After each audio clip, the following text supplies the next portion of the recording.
Hi everyone, thank you so much for tuning in with me. So I wanted to take you along with me as I get some zinnias planted. Now this bag of zinnias I think I planted them in 2020 is when I planted them. I think I planted them in January of 2020 and they grew just beautifully. And I just saved the heads and I never took them off the heads, so I have these. And I tried to plant some last year with my sisters and they didn't do super well because the seeds were kind of old, and the seeds that we had saved the previous year, they came up really well. So I'm gonna go ahead and just plant this entire paper bag in a fence line I just cleared. And the area that I'm going to be planting these, I had blueberry bushes that didn't do well. I don't think we planted them right. So I dug them up and put them in some pots with some fresh soil to see if I could nurse them back to health, because every year another branch dies and it just gets worse and worse. And so I was like, well, I probably should put them in pots and try and get them to a point where they're a little happier and healthier, and then I'll get them planted somewhere eventually with more blueberry bushes in the near future. But that area also had some coreopsis plants, and I kind of distributed them. They didn't grow quite right, and so they kind of ended up kind of clumpy. So I spread them out, but I have this blank space, and I've always wanted to grow zinnias there. Like, ever since I planted zinnias for the first time, I thought, oh my goodness, I think it'd be so beautiful to put more zinnias over there. So that's what I'm going to be doing with these older seeds, and I'm going to plant them all in the area because I just don't know how well the germination is going to hold up. And if only a couple come up and I really have just horrible luck, then I will plant some that I saved from last year, which I do have in a green container. A green container somewhere out here. I don't know. It's in a pot. I don't know where that pot is at. But I'm just gonna get them planted. So here's a space. Here's a look at the space I cleared. There was like 3 blueberry bushes in that center, and then I had ends, and then this whole area here was all these clumps of coreopsis, and they just kind of grew in a big square. So I spread them out all the way down in hopes that they'll kind of create a border, because these plants seem to have, or at least this variety of coreopsis seems to have a very low growing habit, and so I'm hoping it kind of can be a border plant. And I was able to take it all the way down from just that little section I cut out here. And then I want to plant zinnias down this whole fence line. I think it'd be so pretty. So I apologize for this sign, it's very bright out here. But essentially, when you're doing zinnias, if you're going to be saving them and giving them to people, typically you want to separate the petal from the seed. So I don't know if you can see this well or not, but this is the seed, and I'm holding it by the petal. And you want to remove your petal, so you just have your seed. But in my case, I'm just throwing them all together because, number one, I have so many of them. And number two, I'm not being meticulous about my planting. I'm not trying to take one individual seed and put it in one place. I'm going to scatter these, essentially, is what I'm going to do. And they're pretty easy to save. You just wait until they die in the summer, and you typically want to pick them before they get wet, because then they can get moldy. So if you just kind of pick them and then save them in a paper bag, which these have been sitting in the shed for quite some time now, and you'll just have some seeds to go through in the winter or whatever. But this variety is it's a good variety. I like the size of this one. It's about 3 feet tall. It gets about 3 feet tall. There is a variety called California Giants, and they get really tall. Like, the flowers will bloom right at my eye level or higher sometimes, depending on how they do. And and I'm like 5'9" or 5'10". I'm like 5'10". And I was 5'9" for a really long time, so I have that like in my brain, because I'm like, I was 5'9" forever, but I finally reached 5'10". Yeah, so they get pretty tall, but this variety probably sits around about 3 feet tall. They can get a little taller, and they can be a little shorter, so you're looking at 2.5 to 4 feet tall in size, but I actually like that. I think it's pretty good. And these ones, California Giants have a more open petal shape, as where these ones are more bunched in close together and almost like little pom-poms, and I think they're so beautiful. I just love them. And zinnias are really good. If you have never grown flowers before, if you're a beginner gardener, zinnias are absolutely the way to go. And they look beautiful in floral arrangements. I mean, you can just put a whole vase of zinnias on the table and they're breathtaking. I love zinnias. And there's lots of varieties out there and lots of colors, so you can get like specifically a purple or a magenta or a yellow or a white or a green variety.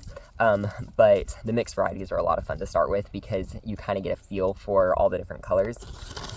And then as time goes on, they will cross-pollinate with each other, and you will end up with self-seeded zinnias of just the most beautiful shades and beautiful colors. So I really like them. I thought about last year trying to separate a couple of colors out because I just like really liked the peachy colored ones, but I never got around to doing that. But you'll end up with like yellow and peach and pink and red and yellow and cream and white and just a lot of really pretty colors. So I really like the mixed colored ones. You can get kind of caught up in like trying to make it do it the right way. And I think that the thing about gardening is it's a lot of trial and error, and it's a lot of just year by year basis. Because what works one year might not work the next year, and what works next year might not work the year after. And it's just on a year to year basis, and you just have to see what happens.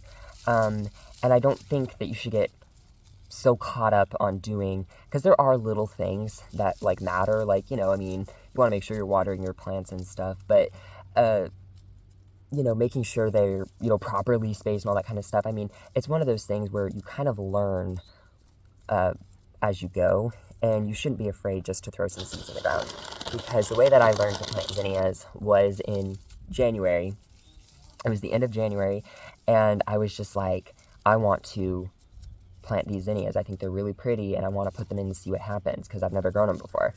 And I just threw them in the ground, and I just scratched them into the soil, and they came up beautifully, and we had the most beautiful cut flowers that year. And so if you're afraid to try something, just do it. Just throw it in the ground and see what happens. The worst that's going to happen is nothing. You know, if you put a seed in the ground and nothing happens, okay, so nothing happened. But that's the worst that's going to happen, is that nothing's going to grow. And you might end up in a situation where there's a wasp. I have every right to be afraid of wasps. I am allergic to bees and wasps, and that did scare me a little bit. But what I was saying is that the worst that's going to happen is nothing. The worst that's going to happen is that you're going to sow seeds and they're not going to come up. And so you shouldn't be afraid to lose something that you don't even have. So if you want to plant something and you're unsure about it, this is your permission to just go throw it in the ground and see what happens, because I do a lot of that. And sometimes I get plants and I put them in the ground and they start growing and then they die, but I'm always very hopeful. Like, for instance, last year I planted dahlias and the seeds came up, and I was so excited that the seeds came up, but a slug or something came and ate, I think it was a slug, came and ate them, and I was so disappointed. But I was really happy because I now knew, okay, they will come up, they will germinate, and I can get them to grow. So I just got to get them to grow and keep them away from the slugs. So I'm going to definitely give those a try again this year. I don't know where I'll put them, but I definitely want to plant them because they are a beautiful cut flower. And if you've ever looked into getting dahlia seeds, dahlia tubers, you know that the tubers are very expensive. And so seeds are an awesome way to go. So here are all of my seeds and petals all mixed together in the bucket. And essentially what I'm going to do is I'm just going to come in here just like so. And I'm basically just going to sprinkle them in the ground like that. And then when it comes time to cover them, I'll just kind of scratch the soil like this and just kind of scratch them in there, and then I'll smooth it out. And you might have some come out of here, you might not. That's how I plant my zinnias. It's a great way to get a ton of them planted all at once, especially if you're not seed starting, especially if you're direct sowing. This is a great way to do it. And once again, I will tell you, I'm being very generous with these seeds because these are old seeds. The germination rate on them was really bad last year, and so I'm gonna plant this entire bucket down all the way. So I will go ahead and get that done.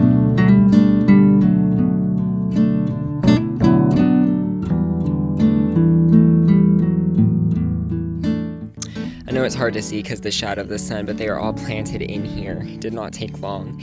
And hopefully this summer we'll have zinnias that are about yay tall, all fully in bloom right here with some coreopsis in the front as a border. I think it'll look really, really pretty. Just for those of you who are curious, coreopsis is a perennial, and then they have little yellow flowers on them that almost look like maybe like a daisy or something. They're pretty, and these ones are kind of an orangey color, and they're supposed to get tall. Like those flowers are supposed to be real tall flowers. I don't know how this will end up going. We'll see how they end up doing side by side with the zinnias. I might have to run string and like bamboo stakes in here to kind of help support them so they don't like kill this and put it out, but we'll see. And if I have good germination and it's too crowded in here, I'll weed it out and get some of the zinnias separated out, but we shall see how that does. Well, that is it for today's video. Thank you so much for tuning in with me. I really do appreciate it. If you like this video, please give it a big thumbs up. It really does help out the channel. Feel free to hit that big red subscribe button if you would like to stick around. And if you want to get notifications every time that I upload a brand new video, you can click that bell icon. And comment down below what your favorite thing you've ever grown from seed is. I'm genuinely curious, and I would love to hear from you all. I hope you have a wonderful rest of your day, and I will see you all later. Bye-bye.